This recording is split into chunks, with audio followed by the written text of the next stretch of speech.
রাধে রাধে বন্ধুরা, welcome to our channel Kartik Koyel blog. তো চলে এসে তোমাদের কাছে একটা নতুন ব্লগ নিয়ে। তো আজকের ব্লগে কি করছি সেটা তোমরা দেখতে পাবে। আর আজকে হয়ে গেছে আমার সাথে একটা কাণ্ড। কি কাণ্ড হয়েছে সেটা জানার জন্য তোমাদেরকে ভিডিওটা লাস্ট অবধি দেখতে হবে। আর এই দেখো, এটা হচ্ছে আমার আউটফিট। আমি আমার আউটফিট পরে নিয়েছি। এবার চলো মুখটা হালকা পাতলা প্রিপেয়ার করে নিই। তো এই তো আমি রেডি হয়ে গেছি। কেমন লাগছে বলো, এটা আমার ফাইনাল লুক। তো চলো এবার বেরোনো যাক, কারণ অনেকটা রাত্রি হয়ে গেছে। আর বেরোতে বেরোতে দেখছি এখানে সন্ধ্যা আরতি হচ্ছে একটা মন্দিরে, তাই আমি ছোট্ট করে ক্যাপচার করে নিলাম। তারপরে আমি আর মা একটু টুকুস টুকুস করে হেঁটে হেঁটে যাচ্ছি। আর তোমাদেরকে আমি আগের দিন একটা কথা দিয়েছিলাম, সেই কথাটা রাখার চেষ্টা করেছি। আজকে আমি আর রাখতেও পেরেছি। আমি চলে এসেছিলাম রথ দেখতে। আগের ব্লগে তোমরা যদি না দেখে থাকো আমার চ্যানেলকে দেখতে পাবে। আমি একটা আগে ব্লগ ছেড়েছিলাম, সেখানে ঠাকুর আমরা দেখতে পেয়েছিলাম কিন্তু মন্দিরে দেখতে পাইনি, তাই জন্য তোমাদেরকে বলেছিলাম আমি নেক্সট দিন এসে দেখাবো। তো সেটাই দেখানোর চেষ্টা করেছি।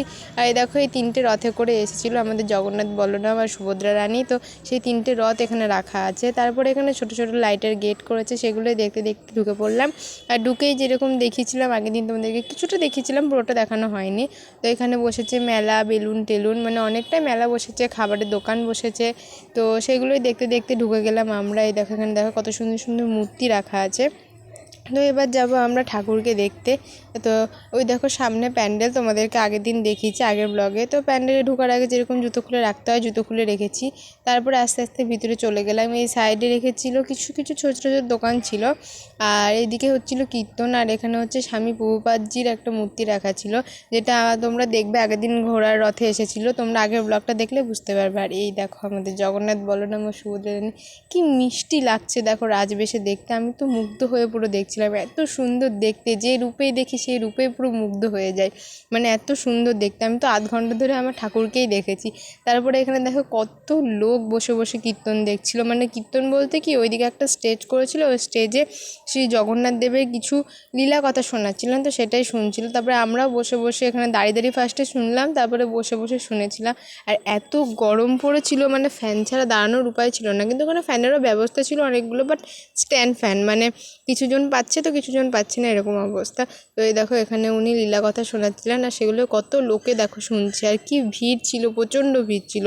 মানে এখন 9 দিন তো আমাদের এখানে থাকবে, 9 দিন প্রায় পুরোপুরি ভিড় হবে। তোমরা কিন্তু এসে অবশ্যই দেখে যাও, এখনও 9 দিন, এখনও কিছুদিন আছে ঠাকুর। তো যাই হোক, আমি তো বারবার দেখাচ্ছিলাম তোমাদেরকে ঠাকুরকে। দেখো আমার পিছনে দেখো কত লোক, সবাই বসে বসে কীর্তন দেখাচ্ছে। আর খুব সুন্দর কীর্তন করেছেন উনি, লীলা কথাটা খুব সুন্দর শুনিয়েছেন। তো তারপরে এখানে জগন্নাথ দেবে আমি কিছু ছবি তুলে নিয়েছিলাম। তারপরে এখানে দেখছিলাম যে সাইডে যে ছোটো ছোটো দোকানগুলো বসেছিল, ওগুলো কিসের, মানে ওখানে কিছু ব্যাগ ট্যাগ মেলা। আর এখানে হয়ে গেছে একটা কাণ্ড, আমি বাইরে এসে দেখছি মায়ের জুতোটা আছে কিন্তু আমার জুতোটা নাই। অনেক খোঁজাখুঁজি করলাম, তারপরে জুতোটা পাইনি, কারণ আমি ভালো জুতো একটা পরে গেছিলাম আর সেটা কেউ নিয়ে পালিয়ে গেছে। কীরকম মানসিকতা, জুতো কেউ চুরি করে, ভালো জুতো পরে গেছে। আর মায়েরটা রেখে গেছে, কারণ মায়েরটা ছিল মানে হাওয়ায় চপ্পল একটু নোংরা হয়েছিল, আর আমারটা ভালো জুতো ছিল বলে কে নিয়ে চলে গেছে। আমি অনেক খুঁজেছি, চারিদিকে কিচ্ছু পাইনি। আর আমি সারা রাস্তা, মানে গোটা মেলাটা পুরো হেঁটে হেঁটে পাগলের মতো ঘুরেছি। ভাবো কি বোকা আমি, দেখো। কিন্তু কিছু তো করার নাই, আমি তো আর ইচ্ছা করে খালি পায়ে আসিনি বলো, আমার তো জুতো কেউ চুরি করে নিয়েছে। আমি কি করব, অনেক খুঁজেছি পাইনি। আমি বুঝতে পারছি না যে কি হচ্ছে আজকে আমার সাথে এইগুলো। তো যাই হোক, তারপরে জুতো হারিয়ে যাওয়ার পর আমার মানে কিছু মেলা টেলা দেখা বা কেনার কোনো মনই ছিল না, সব চলে গেছিলো।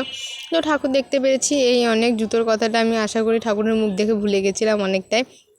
তারপরে শুনেছি যে রথের মেলায় এসে কি পাঁপড় ভাজা খেতে হয়, তাই জন্য এখানে রাখা ছিল পাশে কিছু রথ। আর আমি দুটো পাঁপড় ভাজা, মানে একটা আমি আর মা খেয়েছি, একটা ঠাম্মার জন্য। আর এখানে দেখো খালি পায়ে দাঁড়িয়েছে, আর পাথরগুলো পায়ে কি লাগছে মানে বলে বোঝানো যাবে না।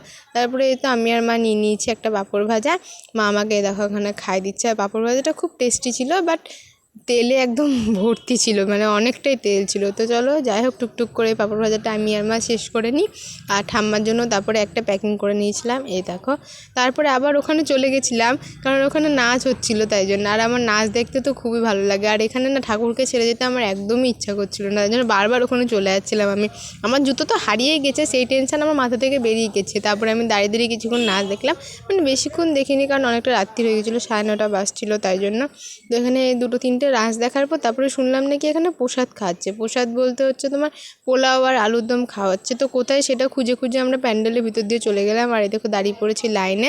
তো এখানে দিচ্ছিলো পোলাও, আর আলুর দম, বেশিটা লাইন ছিল না, তাড়াতাড়ি পেয়ে গেছি। দেখো থালা ভরে দিয়ে দিয়েছে। তো চলো তারপরে খালি পায়ে বাড়ি যাই। দেখো টোটো করে নিয়েছি, টোটো করে বাড়ি যাই। তো ভিডিওটি ভালো লাগলে অবশ্যই লাইক কমেন্ট শেয়ার করে দিও। আর দেখা হচ্ছে অন্য কোনো ব্লগে। ততক্ষণের জন্য টাটা বাই।